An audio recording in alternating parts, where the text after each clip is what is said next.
Are you still single and blaming dating apps or your city or the state of the world? I mean, I get it. I mean, it's easy to point fingers, right? Maybe it is the dating apps or the fact that you're over 50 in a world built for 30-year-olds. Maybe it's your city. Maybe it's the people in your city. Or maybe it's the fact that everyone seems just a little bit more jaded than they were 5 years ago.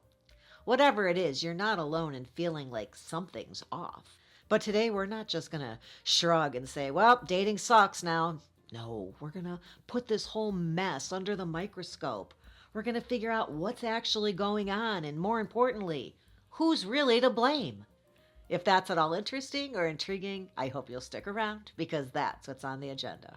Let's start with the easiest target, the dating apps. They promise access to hundreds of potential matches at your fingertips, and sometimes they deliver nothing but carpal tunnel and commitment phobes. It's not that the apps are evil, but some of them are designed for speed and ego boost, not actual human connection. And some of them are rewarding quantity over quality. You're not meeting people, you're collecting profiles.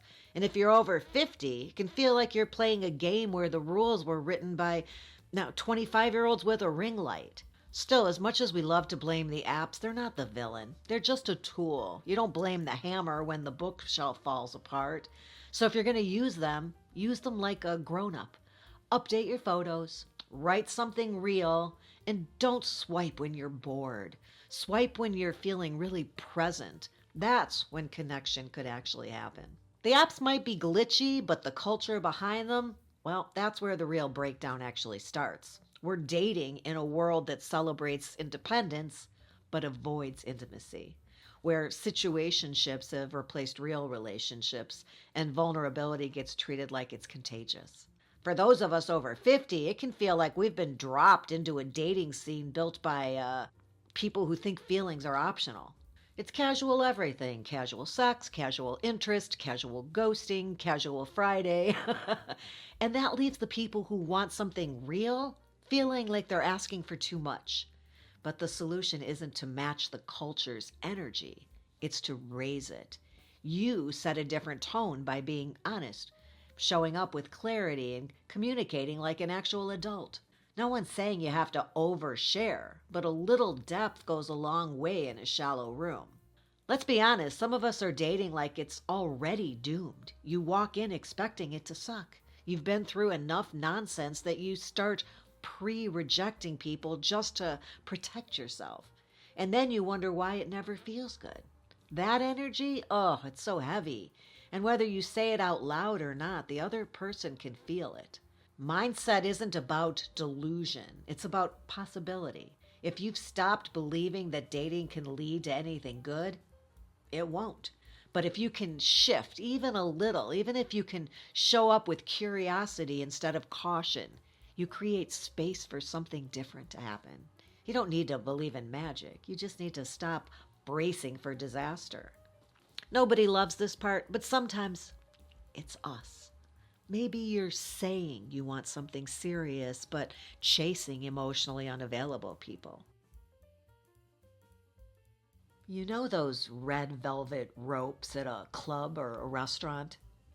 I once found myself on the classy side of that divider and immediately proved that I didn't belong.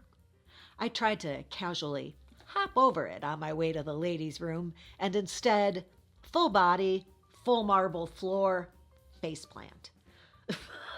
A lovely gentleman scraped me up off the floor, and I did what any respectable woman would do. I flipped my hair like Miss Piggy, and I pretended it was all part of the plan, and I kept on moving.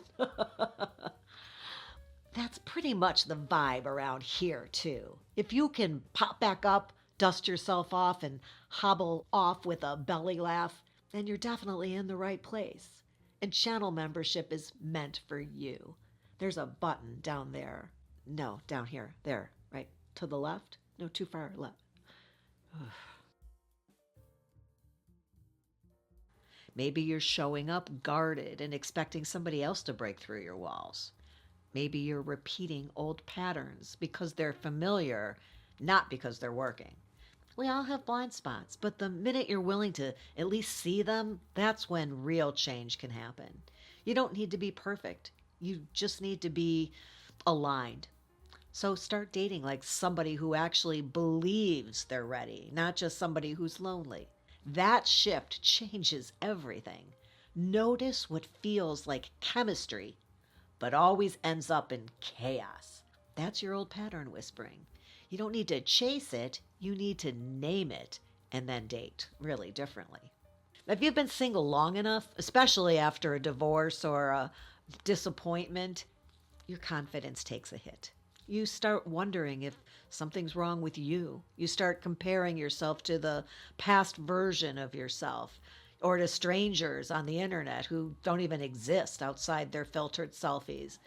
And that shows up in how you talk, how you flirt, how you receive compliments, or deflect them like they're spam. Confidence isn't about being hot, it's about being present. And the only way to get it back is to stop waiting to feel confident and start doing the things that build it. That might mean saying yes to something new, dressing like you still love your body, or just showing up with the energy of somebody who knows they're a catch, even if not everyone's going to see it right now. You've seen this one, the person who has a great profile, a solid job, a kind smile, and absolutely zero vibe. They show up and sit down, no flirtation, no spark, no energy. It's like dating a warm cup of water. Connection needs chemistry, and chemistry needs presence. You don't need to perform, but you do need to engage, laugh, tease, and ask real questions. Show some interest. People don't remember perfect, but they remember alive. Just bring your vibe, otherwise, stay home. Here's where a lot of people quietly sabotage themselves. Their expectations are either sky high, dream partner, perfect body, zero baggage, or buried in the basement. They're just happy somebody said hi. But here's the secret: dating works best in the middle. Know what matters, know what doesn't. Know what lights you up and what shuts you down. Yeah, you need standards, sure, but they should be yours, not recycled from your friends or your therapist or yourself in 2006. You don't need perfection. You need a match that fits now, not 10 years ago, and not your fantasy life, just now. So who's to blame, you ask? Honestly, it's a little bit of all these things we've talked about: the apps, the culture, the mindset, the confidence, the expectations, and the energy that we bring. It's a mixed bag. But if you're part of the problem, that means you're also part of the fix. You get to realign and reset. You get to decide what version of you shows up next on your next date. Dating isn't broken, it's just waiting on us to stop doing it the way we were taught and start doing it in a way that actually works. And now you've got a way to begin after 50.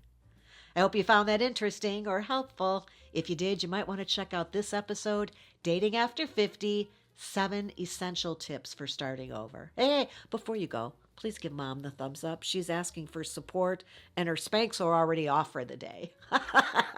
I'm kidding. She's perfect the way she is. She doesn't wear Spanx. But please don't forget to subscribe, unless you prefer your YouTube feed be full of lawn care tips and conspiracy theories.